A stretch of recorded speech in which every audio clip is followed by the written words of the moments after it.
Hello student, আজকে আমাদের পঞ্চম ক্লাস। আর এই ক্লাসে আমরা আলোচনা করব অধীন ঘটনার ক্ষেত্রে সম্ভাবনার গুণন সূত্রটি। এই যে অধীন ঘটনার ক্ষেত্রে সম্ভাবনার গুণন সূত্রটি, এইটা করলে আমাদের এই সম্ভাবনার যোগসূত্র, গুণন সূত্র এগুলো প্রমাণ করা শেষ।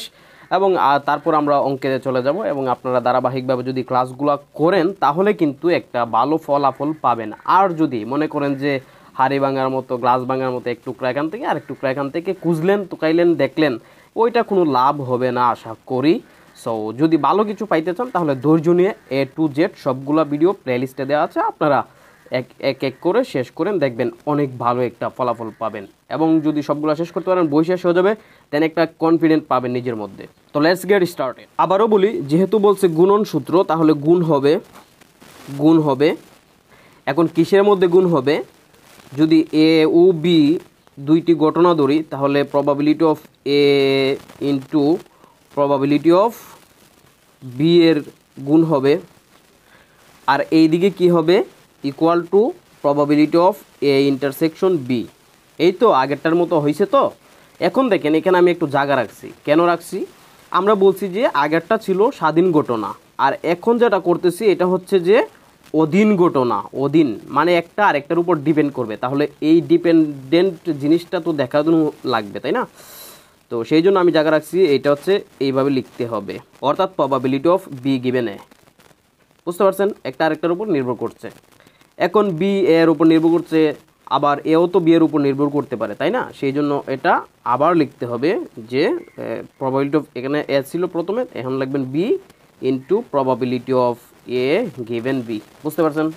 এইখানে একটা জিনিস আমি আপনাদেরকে নোট করে দেই, সেটা হলো এইটা। এখন এইখানে বোঝাই দেওয়ার মতো কিছু নাই। যখন প্রবাবিলিটি অফ বি এর মানটা 0 থেকে বড় হবে তাহলে এই জিনিসটা, আর যদি প্রবাবিলিটি অফ এর মানটা 0 থেকে বড় হয় তাহলে এই জিনিসটা। এখন আমরা চলে যাব মূল অঙ্কে। আমরা কিন্তু প্রমাণ করব এই জিনিসটা। তো আপনারা এখানে লিখতে পারেন যে প্রমাণ করতে হবে এইটা। আমি আর লিখলাম না, যেহেতু এখানে লিখছি, আমি এখানে লিখে দিই শর্টকাটে যে প্রমাণ করতে হবে। এখন লিখবেন যে ধরি S1 ও S2 নমুনা ক্ষেত্রের সমন্বয় হলো S। তাই এস নমুনা ক্ষেত্রে এ ও বি দুটি অধীন ঘটনা হলে, এমনি বেঞ্চিতের সাহায্যে দেখানো হলো এস নমুনা ক্ষেত্র। তাহলে চিত্রটি হবে এরকম।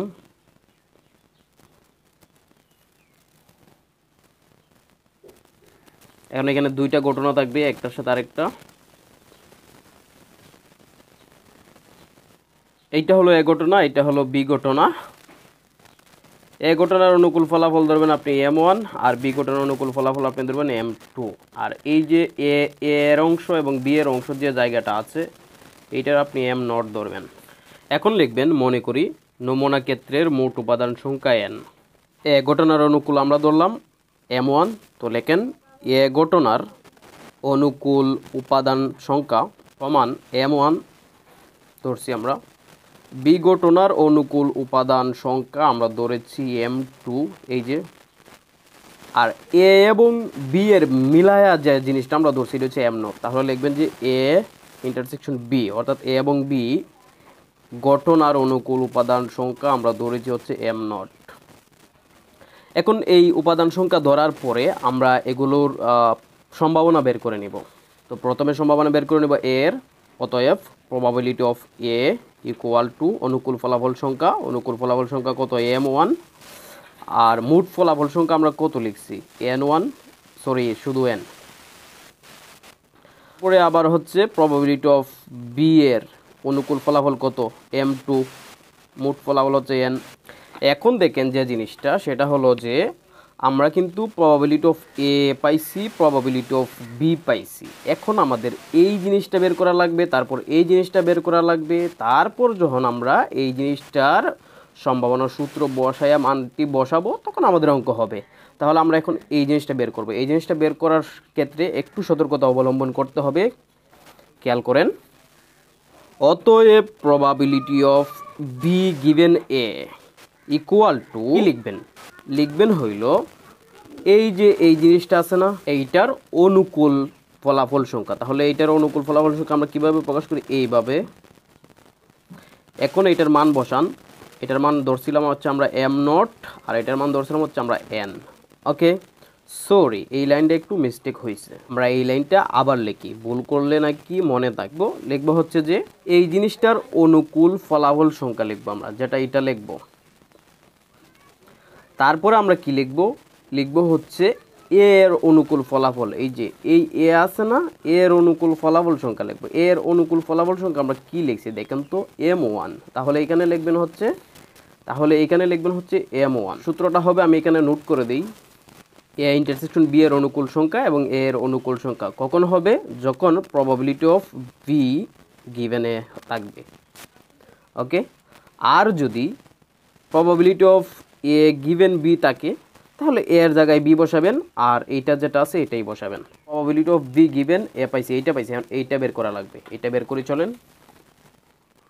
Probability of A given B equal to, আমরা অনুকূল ফলাফল লিখব এইটার, অর্থাৎ M0 লিখব। M0 লিখলাম। তারপর আমরা কি বলছিলাম, যদি এইটা হয় তাহলে এখানে কি হবে? বি হবে।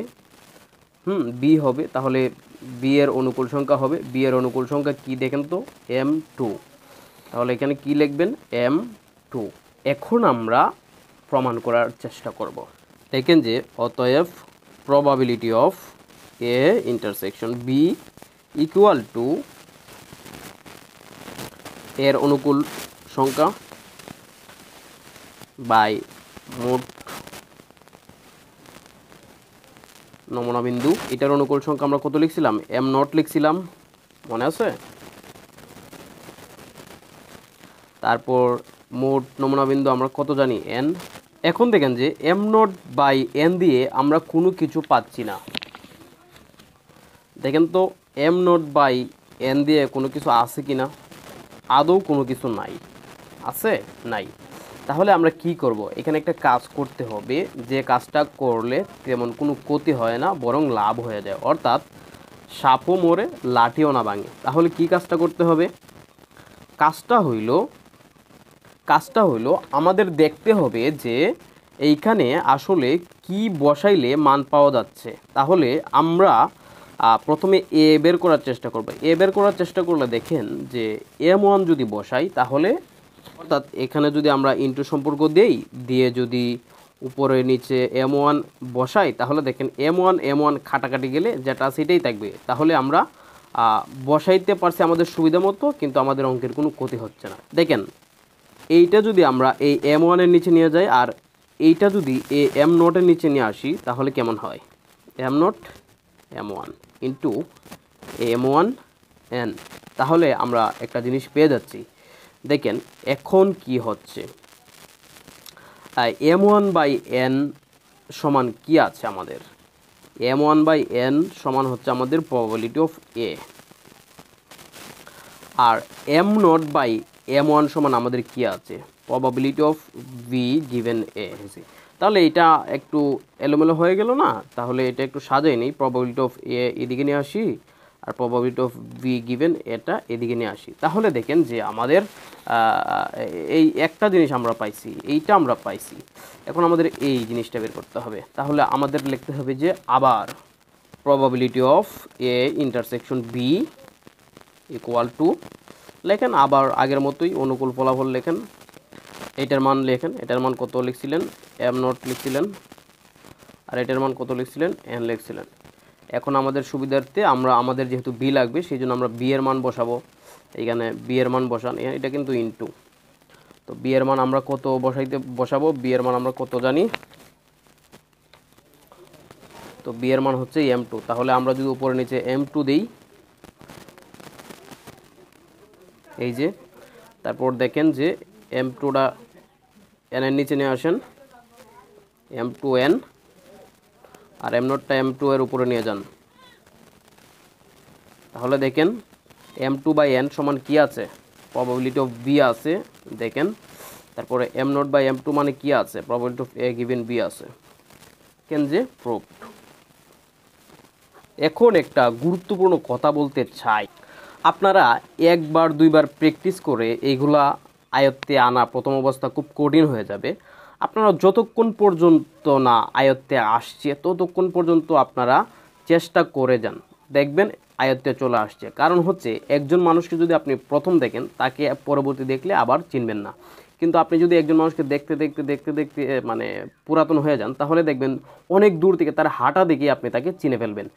তো আপনি এই জিনিসটাকে মানে চিনতে চিনতে একদম একদম পরিচিত হয়ে যান, তাহলে দেখবেন যে এই জিনিসটা আপনার কাছে একদম ইজি হয়ে যাবে। তা না হলে এগুলো মাথায় ঢোকা একটু টাফ আছে। তাছাড়াও অনেক মনোযোগের ব্যাপার স্যাপার আছে। যারা একদম ফুললি 100% অ্যাটেনশন দিতে পারে, একদম তারাই এক দেখাতে বা দুই দেখাতে পারা সম্ভব।